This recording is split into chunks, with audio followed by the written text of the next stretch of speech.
Okay, part 2. This is a 36-year-old man, and I was 20 at the time. The picture was of him holding his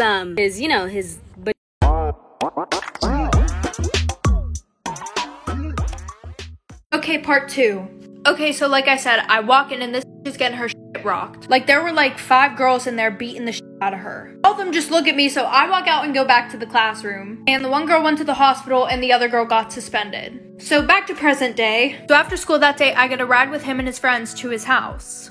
Well, as we're all driving to his house, we realize that his ex-girlfriend's car is right behind us. And it's literally her and all of her friends. And at this point, my boyfriend's really fed up with her shit because she keeps following me around school, texting me saying she's gonna kill me, saying he got her pregnant, always says that he's been cheating on me with her. So my boyfriend pulls over the car, and at this point, I think it's a trap. I'm like, oh shit, he's gonna let me get beat the fuck. Well, he tells me to stay in the car. He gets out and walks over to her driver's door and tells her to get out of the car. So her and all her friends get out, and one of her friends starts punching him. While he's distracted with that, his ex runs over to the car, opens the door, and pulls out a fucking knife. Like for part 3. Okay, part 3. She has a knife up to my neck, screaming at me. And I'm staying quiet as because I do not want to get my throat slit by this bitch.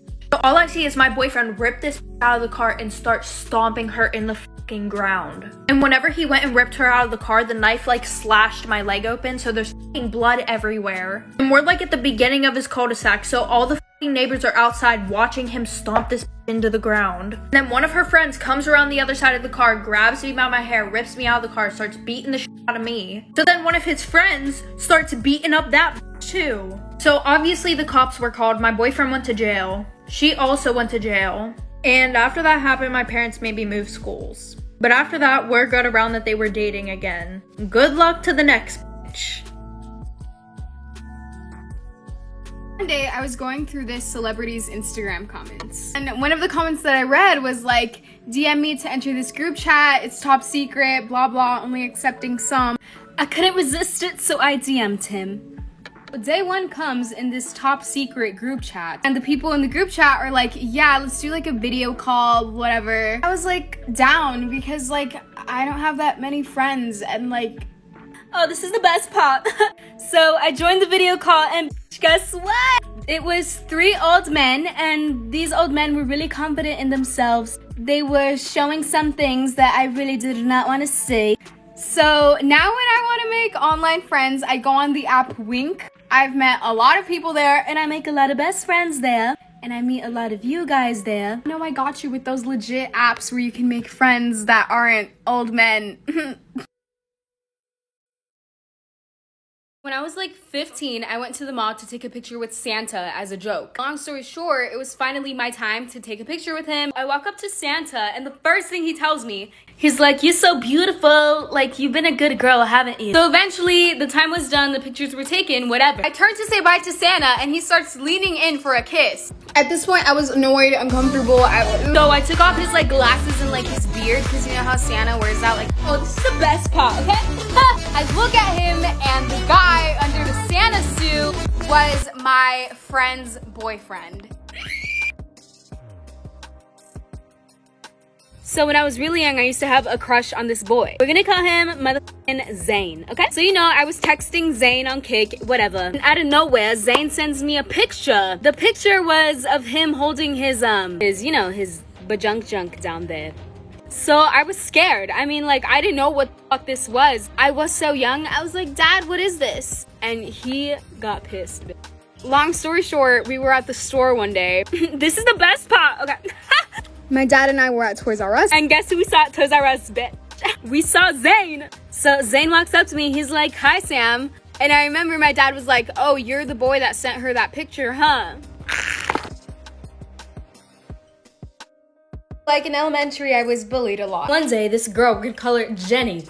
Jenny was having a birthday party. So obviously I wasn't invited, so I basically begged for an invitation. And I remember Jenny was like, "Okay, if you're like my servant for like a week, like I'll give you an invitation." Long story short, I was a servant for a week, and she gave me an invitation to her party. This is the best part. It's the best part.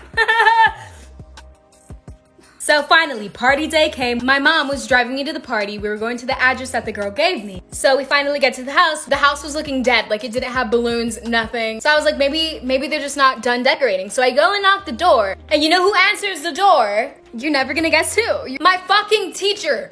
It was my teacher's house. Jenny gave me the address of my teacher, not her fucking birthday party. I just wanted... I was using their bathroom. Now, I just want to say, this is a 36-year-old man, and I was 20 at the time. So earlier that day, my cousin texted me and told me to go over to hang out with her. And I said, I'll head over there when I leave work. Now, I work an hour and a half away from her. But whatever, she was my cousin. And I used to hang out with her every single day. So when I got there, I really needed to use the bathroom. And I told her, oh, hey, I need to use your bathroom. And she said, oh, my husband's in there. Now let's call him Kyle. So she texted Kyle, asked him if I could use the bathroom before he hopped in the shower. And he said, okay. So 10 minutes after that, he comes out and said, okay, use the bathroom. Now their bathroom is like the size of a shoebox. So the toilet and the sink are facing each other. And I also want to say this is not my story. It's anonymous. Come back for part 2. Part 2 on how I found out my cousin's husband was recording me while I was using their bathroom. So I go in the bathroom and I do what I need to do. But before I even finished, I look over at the sink and I see his phone with the back camera facing towards the toilet. So I could not see the screen. So I grabbed his phone and this guy was recording me. So disgusting. So I stopped the video, deleted it, also went to the deleted files and deleted it from there as well. I finished what I was doing and I told her that I really needed to go. I just did not want to be there anymore. Now, I did not tell her anything because she's the type of woman that her husband never does anything wrong, even if she witnessed it with her own eyes.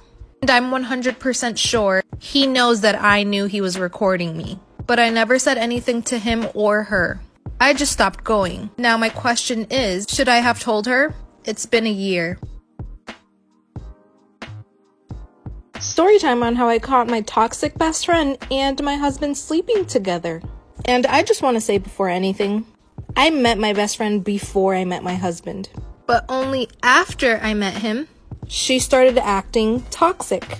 Oh, and they hated each other. At least that's what they made me think. So my best friend was always telling me how he didn't deserve me and how I was too good for him. And then out of nowhere, she would tell me how he was gonna leave me because I looked like a bum every day. How I should fix my hair because we already know he's not a good person, but that I didn't have to go around looking homeless. Yes, she said that. Someone that I thought was my best friend. Also, I just want to say I have 2 kids and I'm a stay-at-home mom. So one afternoon, she came over and we were just hanging out and my husband got home, and as he was walking in the door, she said she had to go and ran out the door. Like for part 2. Part 2. So as she was running out the door, let's call her Samantha, I said, "Hey Samantha, you forgot your wallet." She said she would pick it up tomorrow and just left. Now I thought she was just leaving because she couldn't stand my husband. But little did I know it was all a plan. So the next day I had a doctor's appointment with both of my kids. So I texted her, "Hey, I have a doctor's appointment with both of the kids. I'll leave the back door open for you." You know, so she could get her wallet. So I get back home around 3 p.m. and I see her car and my husband's car there. But I didn't think anything because they hated each other. I walk in, I don't see neither of them. So I go upstairs and I see both of them laying in my bed. I just stood there because I was in shock. She ran out and she said she was sorry. Long story short, I kicked him out. I got custody of the kids. He told me how that day was planned and that they've been sleeping together for a long time.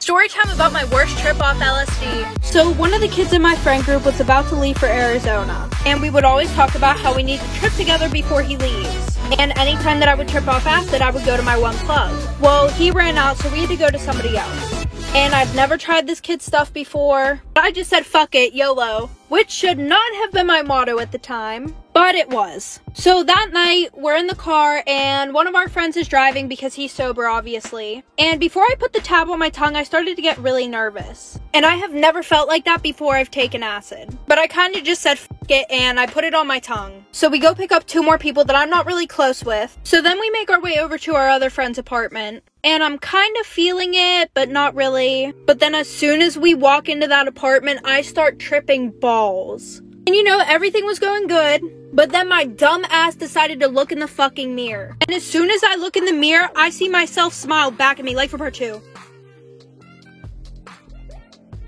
Okay, part 2. So like I said, I look in the mirror and I see myself smiling back at me. And that's whenever everything went south so quick.